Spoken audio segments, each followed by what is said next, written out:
How much does it cost to build a house, a townhouse, a multifamily building, a triplex, a duplex in 2024 in the province of Ontario? I'm going to tell you what that is within a 10% range right here in this video.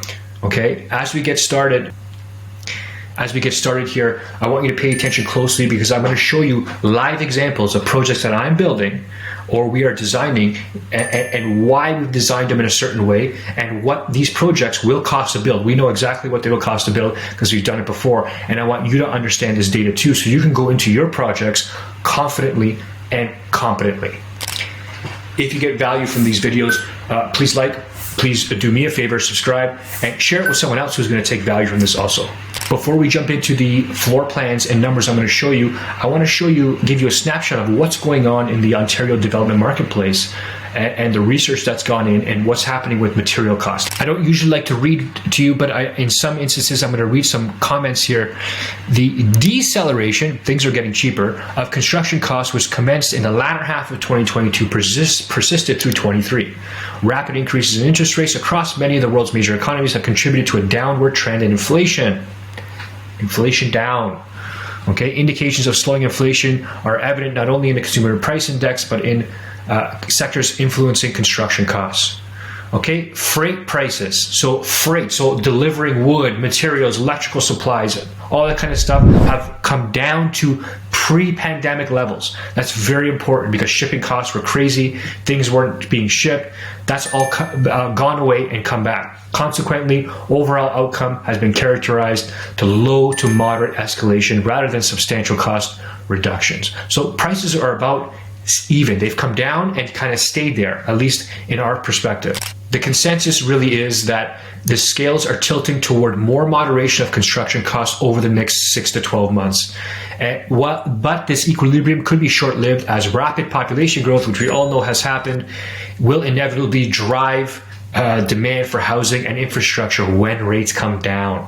So that's what you could expect. So you might think we're crazy for building projects like this in a high interest rate environment, but we know that interest rates eventually have to come down, and projects like this are going to do very well even in a medium interest rate environment. If they come down to 4% or so, we're going to do really well. So let's ask the question, what does this Sixplex 1, 2, 3, 4, 5, 6 unit, what does this Sixplex cost to build per square foot? I'm going to answer that question for you right now. This Sixplex, folks, average cost, including development charges, $240 per square foot. Okay, I'm going to show you how we got there in a second here. Let's check out the floor plans. This is the upper floor plan, typical 2-bedroom plan. You can see we didn't do anything fancy here. There's nothing crazy going on. It has everything a tenant wants in a new construction. Their own laundry, their own utilities, a balcony to throw a barbecue, a big open wide living area with a kitchen island, double sinks in the bathroom, and closets everywhere. That's what they want. Okay. Lower level, again, another 2-bedroom, very similar, all the amenities. Main floor, just a 1-bedroom with the amenities. Okay, you can see here we've done nothing complicated to the exterior. It has some fancy, veneer on the front to make it look pretty, and some brick skirting, but otherwise it's a rectangular box with a roof and stairs and a small roof here. There is nothing complicated to throw costs to the wind. It's got everything we need, it looks good, and it will be functional. Tenants will love it when they walk up to the property, and they'll be proud to call it home. And all that for $240 per square foot. Let me show you how we got there. So this build cost, and we're halfway through, so we know we're comfortable with this number. $1,150,000 divided by approximately 4,800 square feet between both. $239 per square foot and 58 cents. $240 per square foot. Okay, let's take a look at the costing guide to see if we are on track. By the way, this costing guide done by Altus Group here, they're tracking over 5,000 projects in residential and commercial, and $1.4 billion in construction to get this data. So it's as accurate as it's going to get. Let me zoom in here and you can see they have it categorized by region. So obviously we're in the GTA. And is this a condominium? No. Is this a wood-framed residential construction? Yes. Is it a row townhouse? No. Is it a single family? No. Is it a 3-story stacked townhouse? Well, it's a triplex, but yeah, it's a 3-story stacked.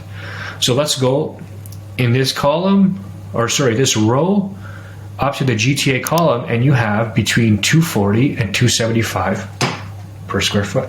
So we are bang on the lower range. You know, obviously it's under by just cents. Could it go a little bit over? Yeah, but we'd still be in range. Now, what causes this 10? You can see there's about a 10% window here between 240 and 275 of range. Well, let's say we put tiles everywhere instead of vinyl click. You know, let's say we had some more architectural styling on the front of the property. Let's say we did a flat roof instead of a pitched roof.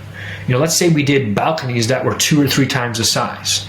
That would easily bring it up to $275, $280 a square foot, but we're not doing that because there's no value in doing those extra things for myself or for the tenant. Nobody will get value from that. It's better to do it simply and get the job done right. This is a second example. This is a 10-unit apartment building. I know this drawing is not too fancy, but you can see it has 3 stories here, 1 story, 2-story, ground floor, 4 units, 4 units, and 2 units. So 10 units total.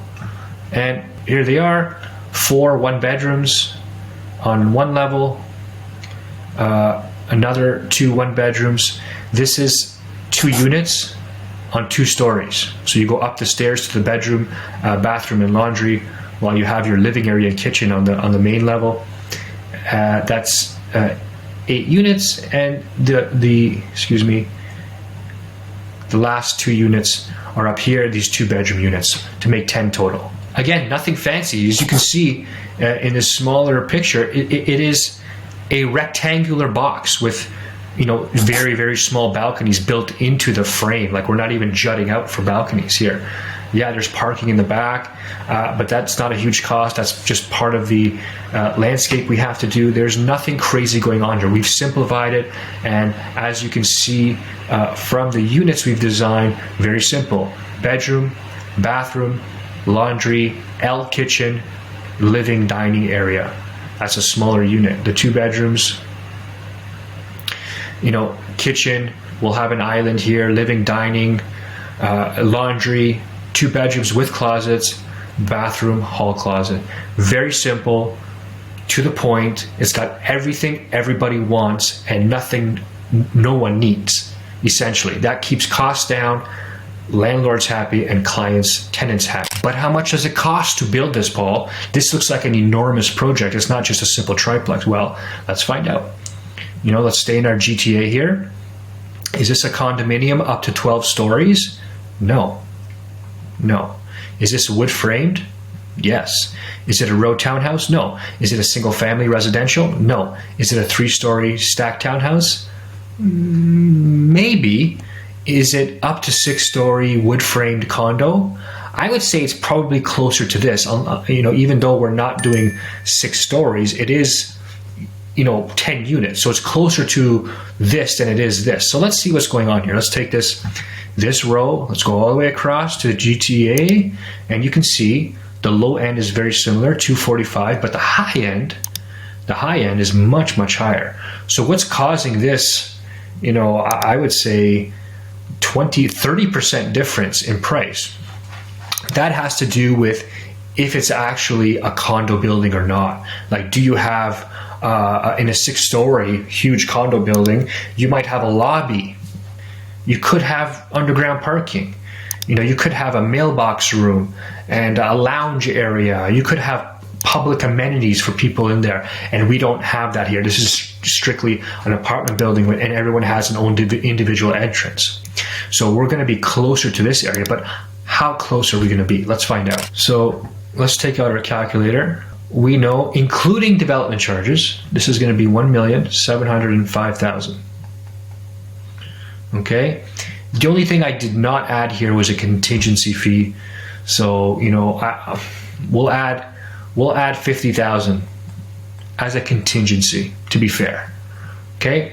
1,755,000 divided by just about 6,000 square feet will make this easy. And we have a cost of $292 per square foot. Okay. Yes, that's a little bit higher than a triplex because inside the square footage of 6,000, remember the previous one was 4,800. This is 6,000. Within that square footage, we're building 10 kitchens and 10 bathrooms versus 6 kitchens and 6 bathrooms. And that's where the high cost is.